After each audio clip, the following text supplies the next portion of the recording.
Hey everybody, thank you for stopping by. This is Giovanna from MentalMommie.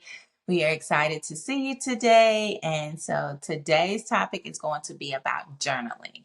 Before I get started, I do want to say thank you for stopping by. If this is your first time visiting the channel, I am MentalMommie, and I am here to share information with you to help you be a better parent or an individual. And make sure that you are stress free, you are mentally well, and that you improve your family dynamics and which lead to positive interactions with children and families. So let's jump into our topic for today. One of the things that's near and dear to me is journaling. So here is one of my journals. If you know me, or you're close to me, you know that I have a bunch of journals. Journaling is what this girl is going to do. Okay.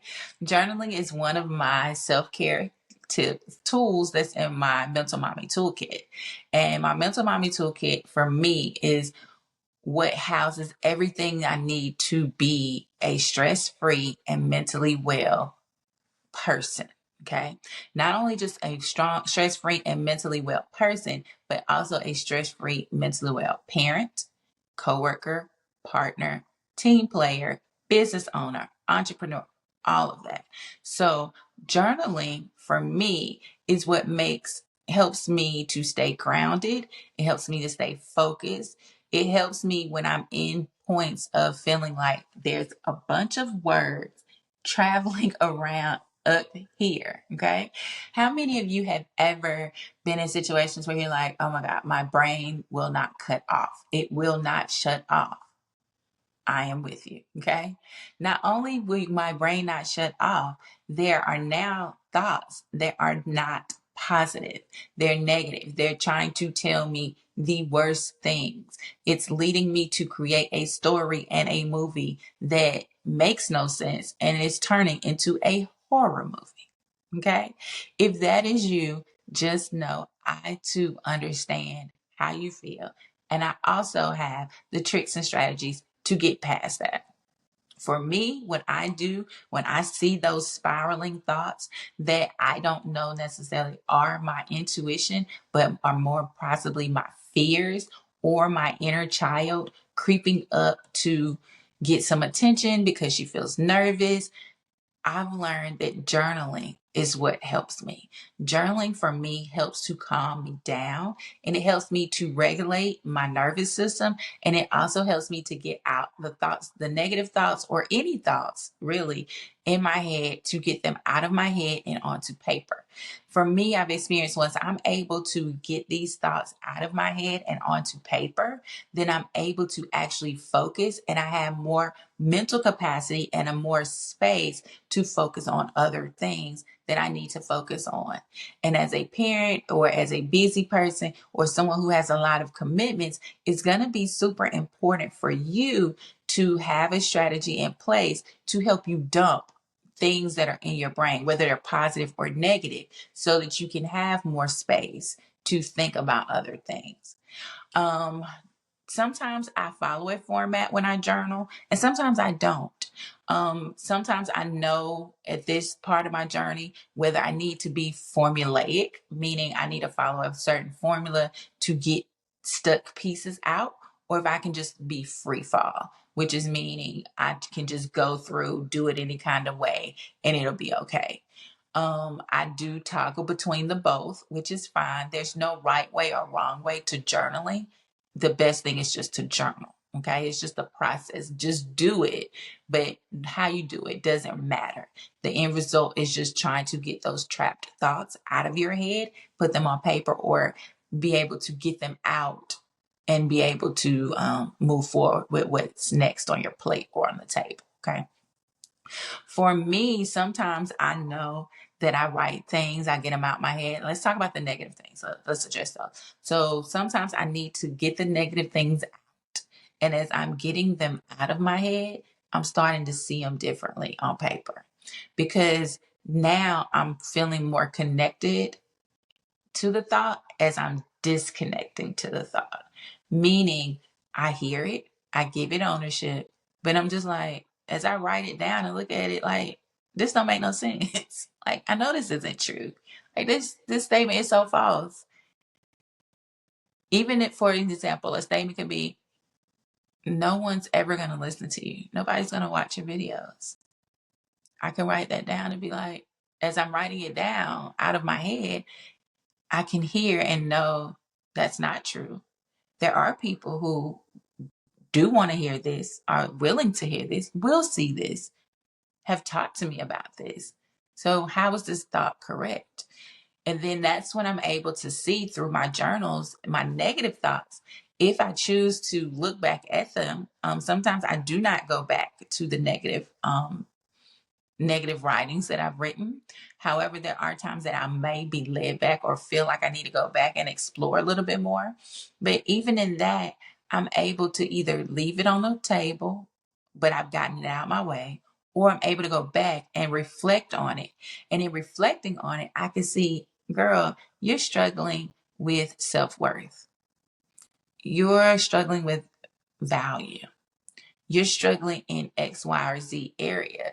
And in doing that, I'm able to identify where I need to go with my healing, where I need to go to remain stress-free and mentally well. So I'm able to put myself in a position to know how to navigate forward, because thoughts are going to come. We have so many thoughts a day. It doesn't mean that they're here to stay or that we even have to entertain the majority of them. But when you feel overwhelmed and you're like nervous, or you feel like you're breathing really fast, your heart's pumping really fast, I would say take some deep breaths, grab your journal. Sometimes I don't have my journal. Sometimes I grab a sheet of paper and I just free flow it out. Or if I'm really stuck in a way, I may be formulaic and write it out and ask myself some questions and get the information out that way if I feel like I'm stuck. Okay. And if you have more questions about this, put journaling in the chat, or in like leave a message about journaling, and I'll go back and clarify and do another video with some tips, some topics, some techniques, whatever you may want or need. Just put it in the chat and I'll make sure I get it to you. Okay. Positive journaling. When I think about my positive thoughts, that's more so when I'm doing my gratitude journaling. That's also when I'm giving myself all of my flowers, my accolades, my love, my support, the attention, to say, girl, you are worthy. Do you understand how awesome you are? Do you understand where you were at 5 years ago, 10 years ago, as a 7-year-old or 14-year-old, whatever the space or place is? I do a positive reflection or positive interaction in my journal about my growth, about my progress, about my experiences, about my blessings. All of those things can come into journaling from a positive standpoint. So journaling doesn't just have to be about positive or negative. It can be a mix. In my journals, I have a mix. Also, in my journaling, I do things, a process that I really, really love is called 369. When I'm in certain stages of my life where I'm beginning to manifest or ask God for things and needing and wanting to see them show up mentally, because I can worry, because I have been diagnosed with different mental health illnesses, mental illnesses. I know that I have to do a little bit of different work. Okay. And so that work means I have to use certain strategies and tools to manage my brain, because my brain can go into fight, flight, freeze, or fawn, one of the 4 trauma responses.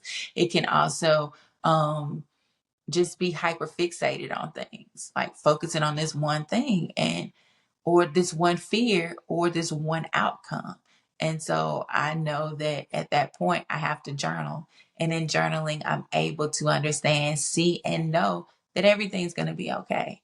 Journaling for me is another way to know that everything's going to be okay, and that I know the path that I'm on, that I have the strategies, tools, and information that I need.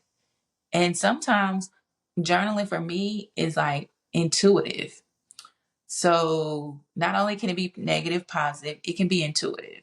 For me, because I am highly intuitive, means I connect to things that I just sort of know, connect to my gifts that I've been given that I'm starting to share more about. You'll hear about those soon too. um, it's more intuitive, meaning I hear and I'm connected and I put it on paper. So what I'm connected to, what I need to know, it can come out on the paper. And at those times when it's intuitive, it's leading and guiding me on the path to go towards my destiny. Okay. For example, of intuitive journaling, I remember back in May, I remember writing down, you need to start a YouTube channel. Like I knew I needed to do it, right? But then I left it in the book, didn't do it. Recently, a friend of mine who is like a brother, someone that I love dearly, has been family for over 20 years with me, came and was talking to me, and we were talking about some things that I had been praying about. And he was just like, hey, you need to do a YouTube channel. All I could do was giggle because what? Intuitively and through my journaling, I'd already seen that and known that. And he was like, why are you laughing? You already knew that? Yeah. Okay. So all I could do then was to get on it because intuitively I was knowing what my purpose was, what my destiny was. And so I needed to move in that. There's times where you may think about your children and what am I supposed to do with these kids? And if you sit still enough with your journal, you may get the intuitive, what we call pings or nudges or urges or unctions. If you heard any of those words, you'll get those and you'll know which way to parent. You'll know which way to live your life. You're thinking about quitting a job, moving forward in your life. Where's the next part of your journey go? Journaling can help you get there because it helps clear your mind, it helps calm your thoughts, and it helps you to focus. So I want to challenge you to get a journal if you do not have one. If you do have one, continue getting them, continue using them.